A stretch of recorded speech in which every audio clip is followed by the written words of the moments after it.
Hey, Nikki. Hey, Salina. Hey, y'all, and welcome to this week's Extra Sugar.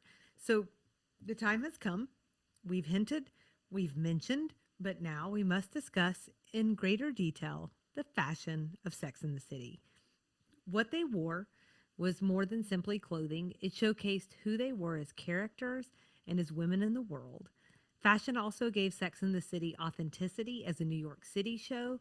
As Sarah Jessica Parker has said, I knew the clothes were important because I knew women in the city looked a certain way. They don't look like women in other cities, and that doesn't mean they all look like each other either. Their style was specific and evolved right along with their lives, and it became iconic. Specific outfits, specific brands, ways of styling. We'll talk about some of the heaviest hitters, but first we have to talk about the mastermind behind the fashion, Patricia Field, and then we'll talk about each of the characters' style. And courtesy of an idea from listener Adam, what I've done is put together a list of my favorite outfits per character and a little info on those. I kept it to one outfit per character. So this was challenging. And then finally, along the way, I like pulled together like a little bit of trivia, slash some FAQs that I thought you and or listeners might be interested in. And we'll just see what we see. Does that sound okay?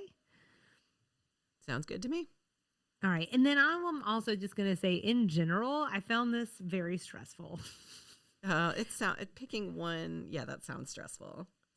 I mean that, but just this whole honestly this whole thing because I the style and the fashion of Sex in the City is a big deal and it's probably one of the most iconic things about the show. I love clothes, but I'm not a designer person. So Mm. I know some things and other things like I'm not going to sit there and pretend like I'm Anna Wintour or something. Mm-hmm. So I might get things wrong, but that's standard. So y'all just let me know, but let me know sweetly, and I'll react better. Do it in a nice way. Nikki will tell you. Depends on the day. How sassy is she Approach the feeling? bear softly.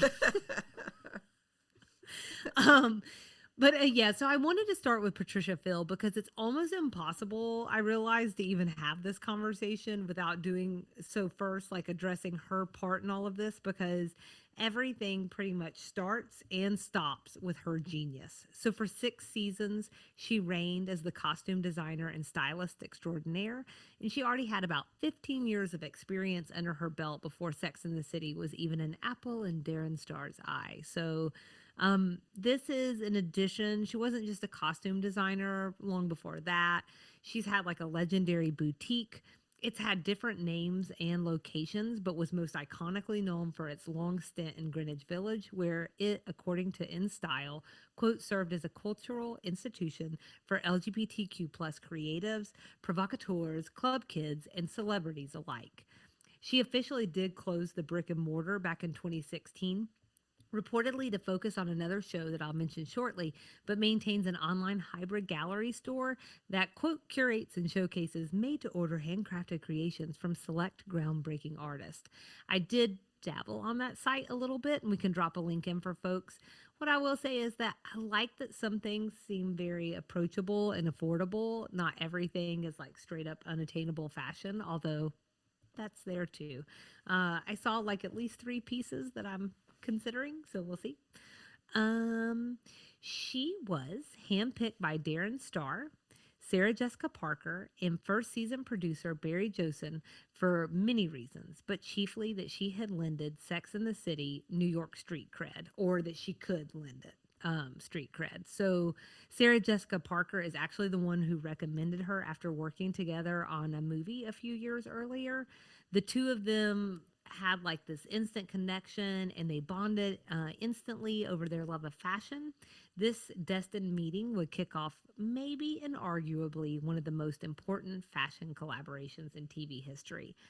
I don't, I'm just going to say, like per usual, because I didn't say this at the beginning, Nikki, but if you have questions or you want to add anything, please jump in and let me know. But otherwise, I'm going to keep it rolling. Okay. Okay. Okay. So after Sex in the City, Phil would also receive a Best Costume Design Oscar nomination for Devil Wears Prada. May I say, Miss Field, we salute you and those Chanel boots.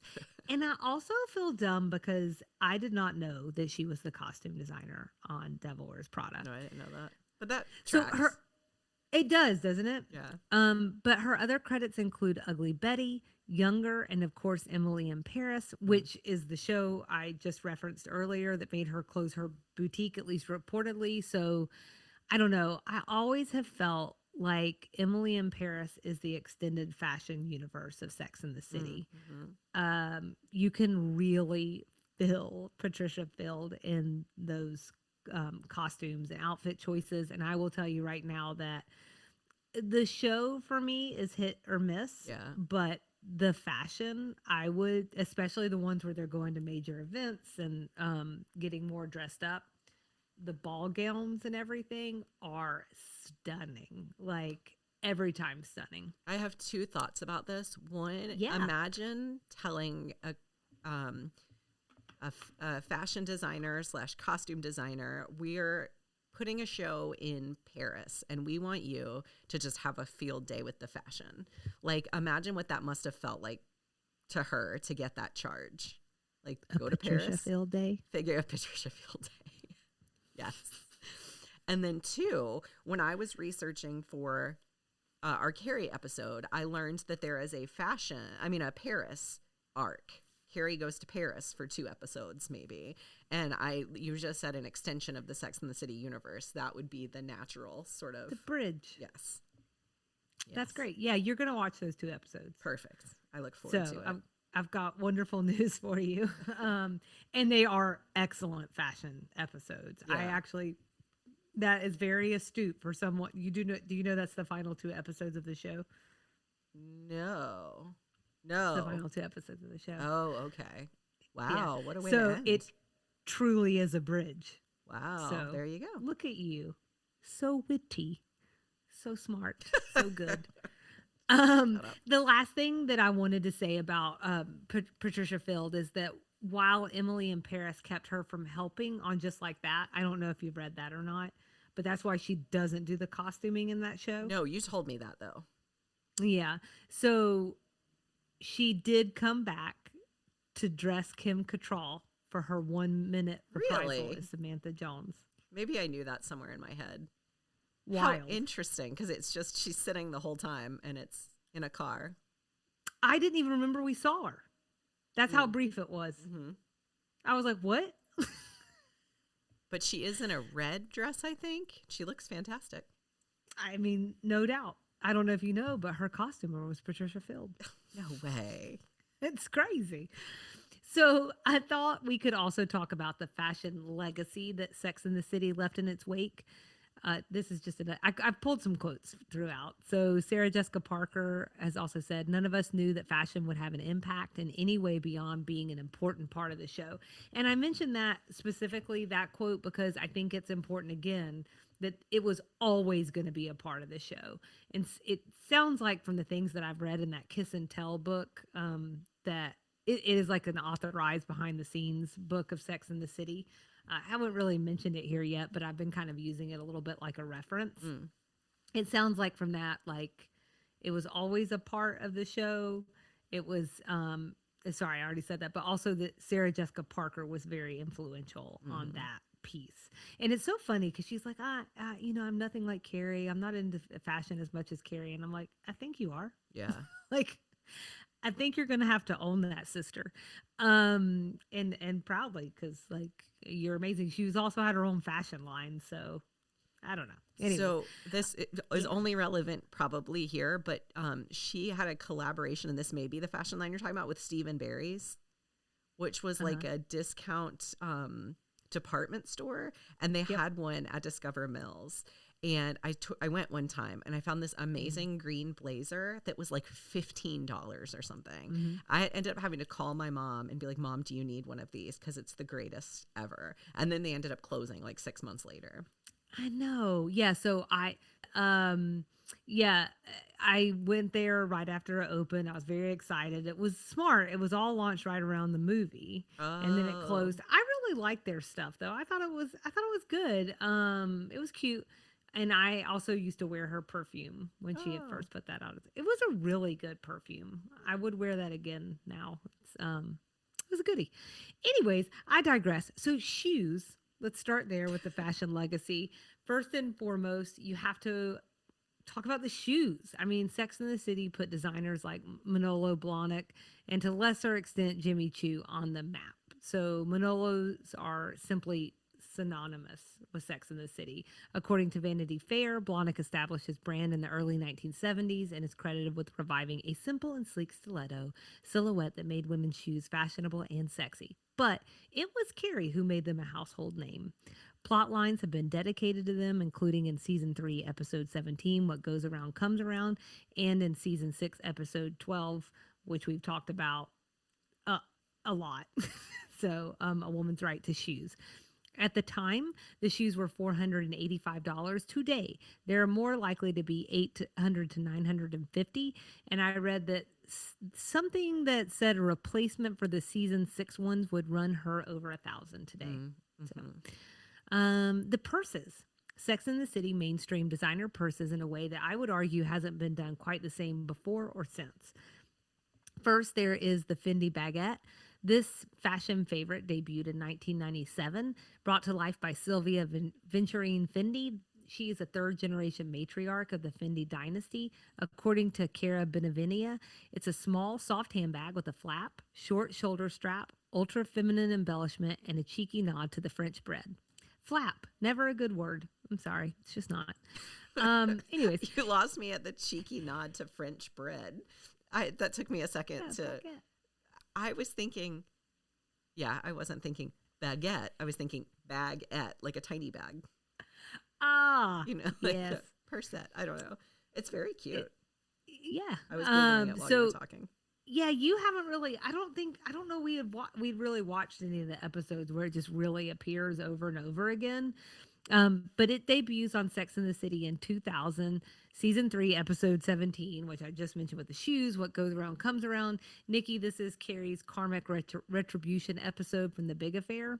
So if you want to add that to the what we miss list, we can. The baguette took off from there, but also SJP has noted that this was a turning point for the show as well, because once Fendi was willing to loan them something, everyone else was too. Fendi turned 100 last year, which I assume is why there was basically an entire Emily in Paris episode dedicated to the baguette.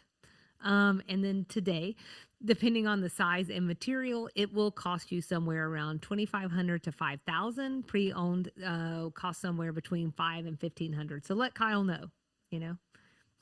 So it's so interesting to me. I'm just keeping myself on mute so I can cough and then come off when I have something to say. It's so interesting how different people have different perspectives on money. Yeah. I don't know that a $2,000 bag is like probably not something I would spend money on, but I don't look at that and think, wow, that's crazy. Like that could last generations. I mean, it literally could be something that your granddaughter is carrying at some point. Shoes, they say that with a good cobbler, shoes can last a long time. Not cobbler, but cobbler, fixing your shoes. Shoes can last a really long time, but I have a lot of trouble personally spending $1,000 for my feet to hurt. But I've also got innumerable feet issues. A purse I could make last for a long time, and I could find lots of uses for it. Okay, well, now you know. Now you know. What to ask for Christmas. Yeah, I think I just a lot of times I see the designer bags and I'm like, not cute enough for $2,000. See, it's how people look at their money differently. Yeah, it's like I don't know. There's a lot you of can't dupes. see this. It's a sequin baguette. Super cute. Is it the purple one? It's pink. It's pink. Okay. Anyway, yeah, I mean they're cute. This is the purple. There you go. Yep, I know her. Finally, there's the Hermes Birkin bag, or the Birkin. You know where I know Birkin's from? Tell me. Gilmore Girls. Oh, yeah, that's right. Yeah. And actually, sorry, not finally. Well, I got one more that I want to share, but we'll go ahead and talk about the Birkin. So this time the plot line belongs to Samantha. We've watched this one, season 4, episode 11, Coulda, Woulda, Shoulda, which aired in 2001. This is where Samantha loses Lucy Liu as a client after using her name to get off the 5-year waiting list for the $4,000 bag. The plotline mainstreamed a bag that has always been exclusive but not very well known. The show made the Birkin the ultimate status symbol, and it basically introduced your average consumer to these like wild wait lists, which, by the way, was real. I did double check. And then I read that time tripled after this episode, Because the and they don't Birkins, even do it. they're Sorry. handmade, right? That's right. Yeah. Yeah, when you hear about how they're made, I mean, you're like, oh, okay. I mean, I'm not, for me, it's still like whatever, and it doesn't really excite me. It's just not my style. But like, I get it. The wait list isn't a thing anymore, though. I think, I mean, there probably is some sort of wait list, but there are like additional hoops. I feel like I read something like you have to have like a purchasing background with them first. Like you have like bought so many Hermes things already, and Mm. then like you get into this list. So one more purse, sorry to mention, is the Dior saddlebag, which also first appeared in season 3, episode 5, No Ands, Ifs, or Buts. This was John Galliano's first bag design for Dior and debuted the year before in 1999. But its it bag status came from Carrie donning it on the show. Its popularity has ebbed and flowed over the years, but I believe it was re-released in maybe 2018, and currently you can get a vintage or reissued one for around $1,000 to $3,000, or a new one for $2,900 to $4,700. I'll take the old one. Oh, one more thing. I'm so sorry. I also wanted to say something about the price of Birkins. We can't move along without saying that because it's not $4,000 anymore.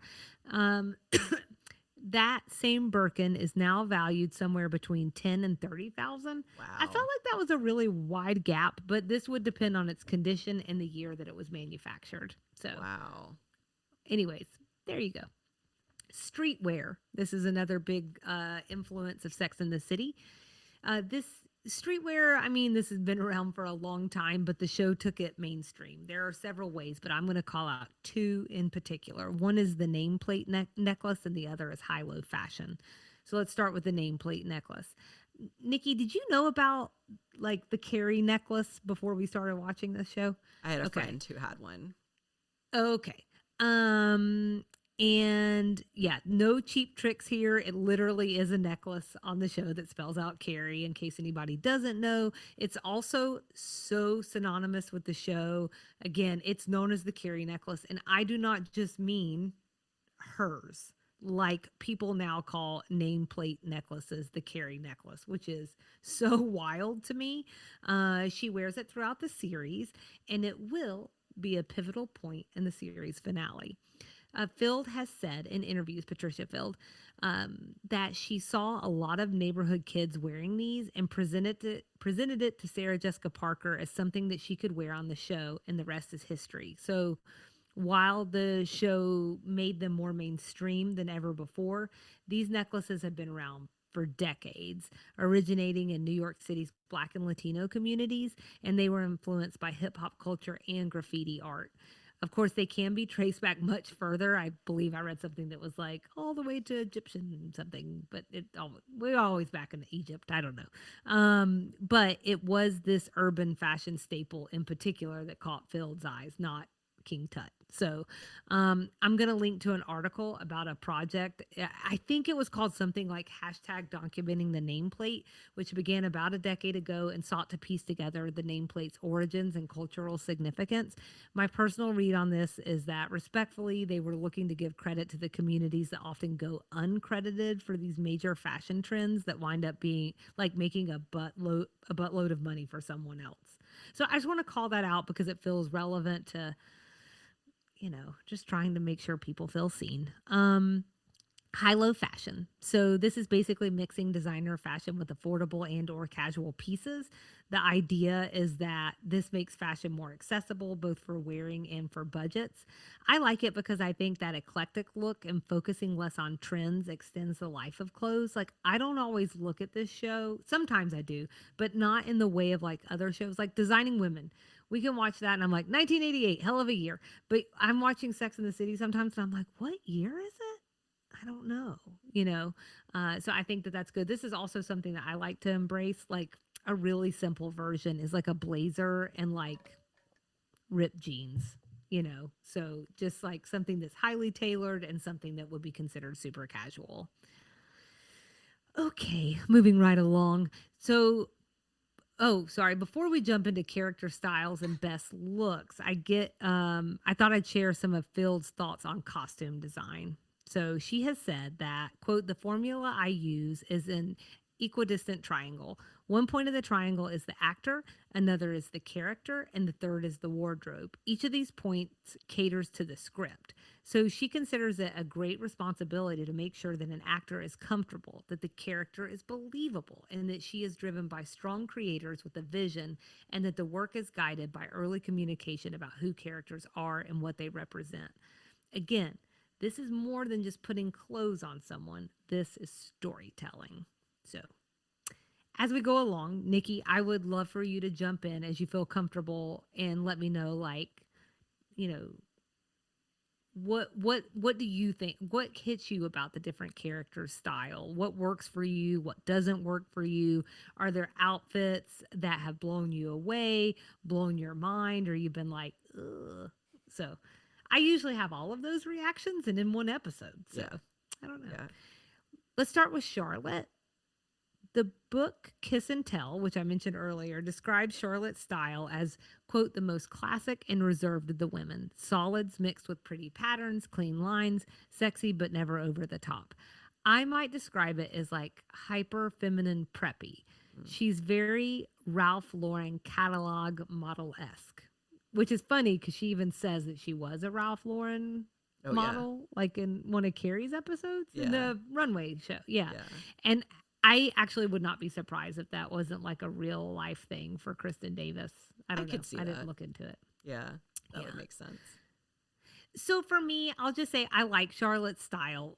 I mean, it's just fine. It's not as memorable for me because it's fairly traditional, but I love an A-line skirt. I love a classic silhouette. I think she has the least misses of any character because I think some of her choices are less fashion risks.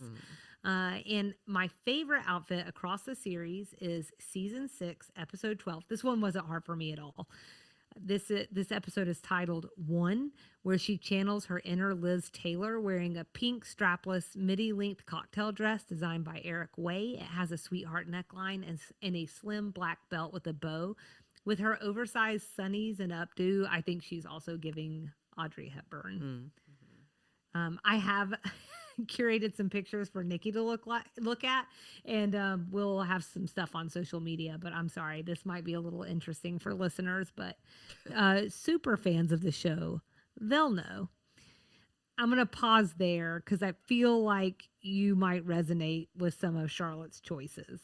I mean, am I right? Wrong? She's rarely wearing something that I would not love to own. Just in the Carrie batch of episodes that we just watched, she was wearing a Burberry raincoat at one point where I was like, I want that. Must have. Sure. Must need. I remember being so taken, and I wish I had taken a picture of this several episodes back. I think it was when she was preparing for her wedding to Harry. She had this, I looked it up because I couldn't remember what the designer was. It's Van Cleef. It's a Van Cleef clover bracelet. And it's just this very dainty, beautiful, like super fine jewelry bracelet that she was wearing. And for whatever reason, that stuck out to me as something that I was like, gorgeous. Would wear it today. Like, again, in thinking about looking at some of these episodes and thinking, oh, wow, that was really the 90s. That her entire wardrobe, more or less, with the exception of a velour tracksuit that she wore in that episode about Harry's tea bags, almost everything she wears, I'm like, you could totally still wear that today. Again, thinking about like fashion for generations, you could pass some of these things off to your children. But that Van Cleef clover bracelet might be on my short list of things that if I don't one day own, I will not have made it. It was just so beautiful on her. Well, I tell you what, Nikki, if this podcast ever takes off, I'll buy you two. You guys hear that? Quick, subscribe. Tell all your friends and family. But yeah, everything she wears, all of her stuff, I think is beautiful. That pink dress with the black belt is really gorgeous. Yeah. She looks beautiful. I'm just excited for you to see in a non-traditional neckline. Well, I don't know. Sweetheart neckline's pretty traditional, but you know, like she wears halter tops at points and looks just amazing in them. It's just I like her fashion. Yeah, Big she's fan. beautiful.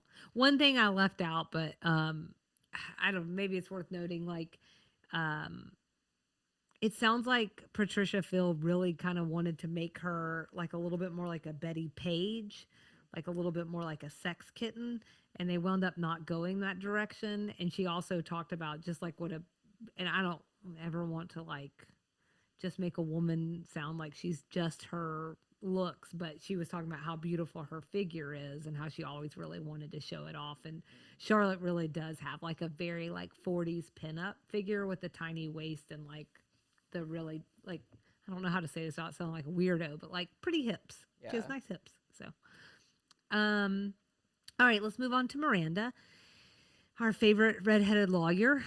So Field said that, quote, Miranda's wardrobe is dictated more by her profession than any other character's because she is a lawyer. It is very tailored. Cynthia Nixon said that, quote, Miranda is either put together or she does not care at all. To her point, often when she's at home, it's all t-shirts and sweatpants.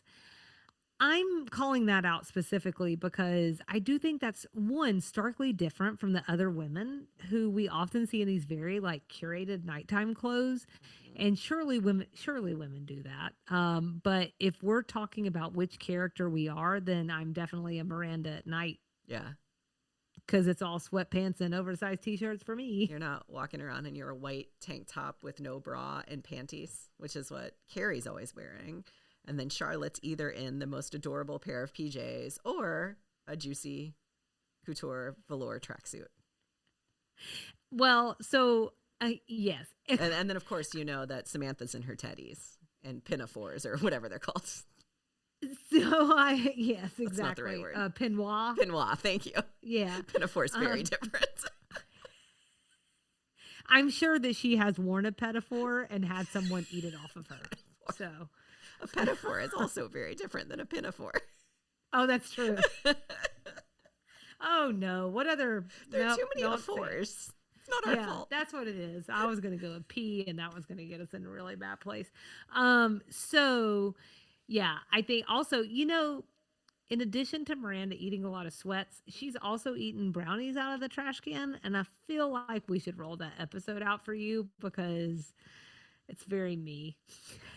Who among us? We can't waste I'm good a food. trash panda. Yes, exactly. Um, when it comes to Miranda's fashion, though, I'm just gonna say there were some looks that I found to be silly. Now, I didn't capture these, but there's one where she's in overalls with a puffy coat and maybe like a baseball cap. Or that time she wore what looked like a bucket hat over a zip up running hoodie. I mean, there's some choices, but I also think that her look, and we talked about this in the main episode, like her look evolved the most out of all the characters in the series. When the show first starts, it's all black on black or navy and very masculine in the beginning. It seemed to soften quite a bit more as things went on. More color, more patterns, more skirts, more dresses. And don't get me wrong, I really like the highly tailored suits with ties. I think that's such a good look on women, and I do occasionally rock a tie or a vest. I love a blazer, but most of my favorites are from the two movies. When it comes to Miranda, that felt like cheating. So I will say that my favorite is from season 4, episode 11, Coulda, Woulda, Shoulda. This is the one where she finds out that she's pregnant. She's wearing a short sleeve, knee length, seafoam green Escada dress with a plunging neckline and like a lot of pattern, including stripes at the waist, but with these purple and red accents on it. And then it's paired with this red strappy heeled sandal and this awesome chunky red bracelet that I always like. It's my bracelet that I can't ever take my eyes off of. It's just such a standout among all of her outfits, I think, across the entire series, frankly. Um, I'm going to just pause real briefly in case you wanted to jump in. I'm looking at pictures right now of all of Miranda's outfits, and all I can say is I am a suit girly. I love a good tailored suit, and she does have some really nice ones. Really nice. Especially as And the there's series no goes doubt. on. In the early seasons, they're very like department store, and then as the series goes on, they get more like you can just tell they're higher design, they're higher quality, they're much more tailored for her, and it's less like Right. stuffy pearls and black suit and more like charcoal colors or like jewel tone colors. They're much prettier as it goes. Yes. She definitely has a glow up. But also the PJs. I appreciate them. I mean, it's more whatever. I did read that with Carrie, for whatever this is worth. So she had like a no nudity clause. Yes. And that's why she wound up being in bras a lot in bed. She was like, she's basically said in like an interview or something I read, like, she was like, I don't know. She was like, I wasn't going to do nudity, but I was like, maybe I can make Carrie like a woman who wears bras to bed. And she was like, and then I did. And boy, did she. Because there was a lot of bras in bed. A lot of bras. Which I can tell you, that sounds awful. Just saying. I was going to say, as a fellow brought a better, I appreciate her going before us and paving the way. That's why we both need to be here, you know? So Samantha, her attire, as Phil describes it, consists of brightly colored suits, fitted waistlines, low-cut necklines, loud jewelry. It's over the top and in your face on the Versace edge. It's like Versace goes to work or Versace goes to bed, and it's more theatrical than any of the other characters' wardrobes. They would also do these like homages to iconic Hollywood stars like Kim Novak or Joan Collins. And as soon as they said that, I read that, I was like, oh yeah, that definitely tracks. Some of the more like, I think about that episode where she wears like the Raquel Welch, wig and the trench coat, and there's just and like the big sunglasses, and there's just some things where I'm like, okay, yes, I see this here. Her outfits, I'm gonna be honest, they weren't my favorite. I do prefer her cocktail looks of everything, but there was always just like something in her casual outfits that did not quite land for me. Like monochromatic pink outfit with a light blue bucket hat. Why? Like, it's just like, it was always, you know, what's the Chanel rule or whatever you're doing, take one thing away. We didn't do that with Samantha. So I think it matched her maximalist. Exactly. And it does match the personality. I understand. She lost me. She clearly has a gorgeous figure, and they play around a lot with the rule of thirds. And maybe it's because she's so tall, but I think it would sometimes throw her proportions off. And her more stylish choices were too outlandish for me.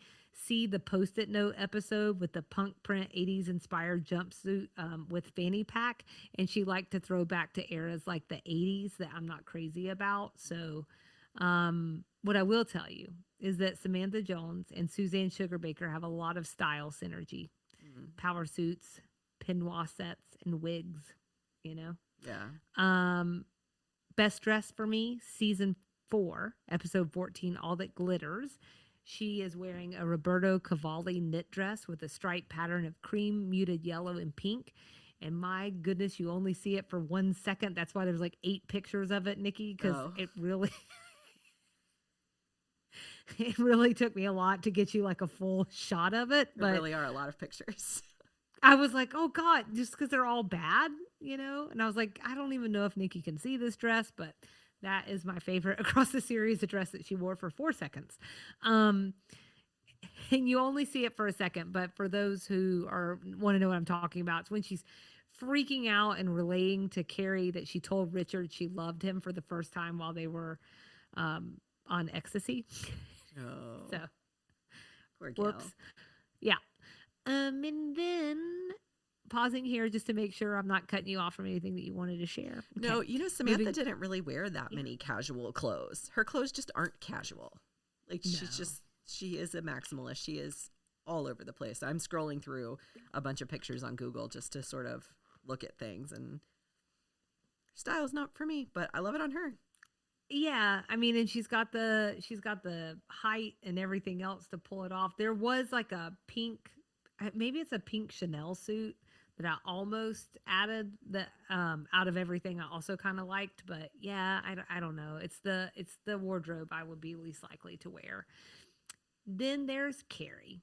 So here's what Darren Star had to say about her. Quote, Carrie is a character whose style is dictated by whimsy. She dresses distinctively and would not be wearing a flower if everybody else was. The funniest thing about fashion is that if real people are wearing something, the fashionistas won't because they can't be doing what the rest of the public is doing. Sarah Jessica Parker and Patricia Field had a trusting relationship that resulted in a wide range of fun, kooky, and gobsmackingly gorgeous outfits. Let me be clear, Darren started and say that. I did. So I assume me trying to pick one favorite for Carrie is like parents trying to pick their favorite child. And yet, a girl has to do what a girl has to do. So you haven't seen this episode yet, but you will. And it's a Versace gown in the season 6 two-part series finale. Technically, an Atelier Versace. Okay. Atelier Versace. Ball gown. I knew this was going to happen. Um, an Atelier Versace. Why am I saying it so weird? Earlier, I felt like I was saying it fine. Anyways, Milfoy. This billowing soft gray evening gown that rocks my world every time I lay eyes on it reportedly cost $80,000, making it the most expensive piece of clothing that Sarah Jessica Parker ever wore on the show as Carrie Bradshaw. Field has previously revealed this was her all-time favorite fashion moment of the entire series.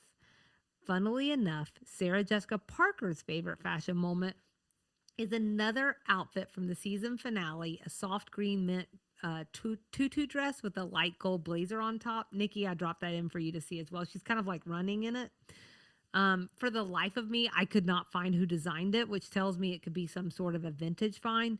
But if you're still hanging in there, fashionistas, and you know, tell me. But I do know that in 2020, Vanessa Bryant shared that she owns that dress because Kobe Bryant gave it to her. Aww.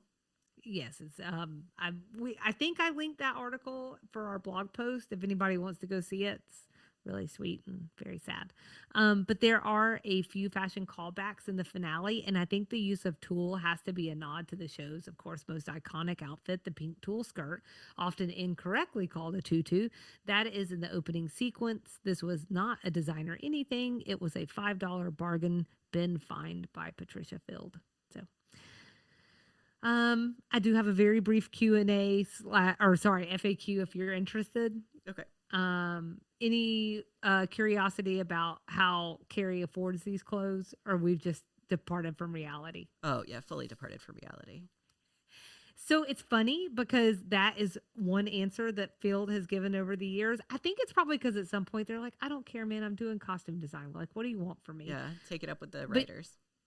Right. But she has also said that she uses more of a rational approach. Carrie lives in Manhattan. She knows designers and can walk into a showroom and borrow what she wants. She's bright. She knows how to thrift. Money doesn't equal fashion. If it did, Miranda would be the most fashionable one, and she is not. That's basically what Patricia Field said. So in other interviews, like I said, she said she doesn't care about that reality stuff. The fantasy is like what's fun. Yeah. So, yeah. What happened to the clothes? So I don't know if you have that curiosity, but I did find out some designer pieces had to be returned after a shoot. The actors could purchase anything that had been bought, and a lot of pieces wound up on the auction block. And I've heard Kristen Davis on her podcast say that she has like a number of different pieces. And in the book, she talks about the fact that she actually really likes Miranda's clothes a lot and wound up being the person that bought a lot of those. I feel like I listened to another podcast interview with Sarah Jessica Parker because you sent me the one of her on Kristen Davis's podcast, and I listened to it, and then it ended. Like it just cut off at some point, and I didn't have the time to figure it out. And the next time I got in my car, it suggested another Sarah Jessica Parker interview, and they were asking her, maybe it was Call Her Daddy. It might have been Call Her Daddy with Sarah Jessica Parker.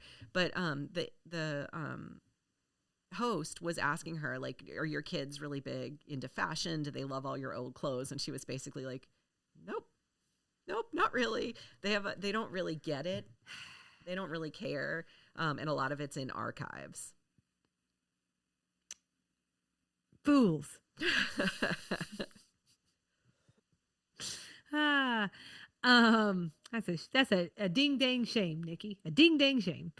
Um, and then how much did these things cost? So costumes ranged anywhere from $5 fines, like I mentioned, to $20,000 runway couture. I think when that was on the higher end, that was probably more and normal than the $80,000 dress that I mentioned.